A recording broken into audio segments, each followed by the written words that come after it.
All right. From Michael, dear Elis Klavan, I come from a very Catholic heritage, but grew up very much media influenced and secular, so I'm only now late in middle age coming into a closer relationship with God.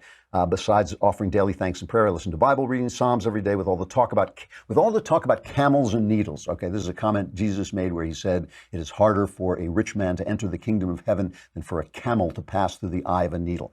With all the talk about that, selling everything and giving it all to the poor, and other references to poor being good and wealth being damned, there seems to be a constant insistence on poverty. I just don't believe in poverty, not for me, not for you, not for humanity. I get that charity is good and that the love of money for its own sake is bad, but I believe that it is basic and righteous for a man to perform good, honest work, to be responsible for himself, his wife, and his children, and so on. He says, does God really command poverty for his people?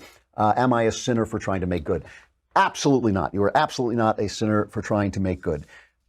This is a beef that I have with organized religion. Even though I believe in organized religion, I also believe that you have to follow your conscience and read the gospel yourself and understand what's being said.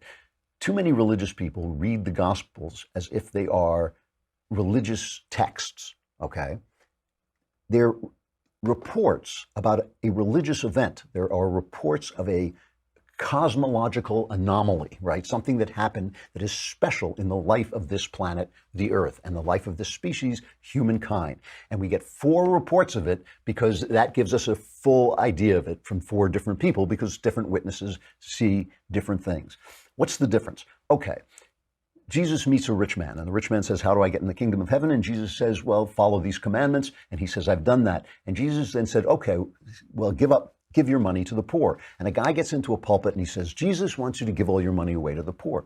Jesus didn't say that. He didn't say you should. He was talking to that guy. It's an event that actually happened. It's a recording of a conversation. What my beef with religious people is, so often they read the Gospels as if they weren't true, as if they didn't really happen, as if you weren't reading about a real man in a real conversation at a real moment in time. But you are. That is what you're reading. So when he said that to that man, when you read the conversations that Jesus has with ordinary people, he always finds the thing that they need. They find somehow the core of what is keeping them from letting go of themselves and entering into God. And in this case, it's obviously with this guy, it's his money. And why does Jesus say the obvious truth that it is harder for a rich man to enter into the kingdom of God than a camel through the eye of the needle?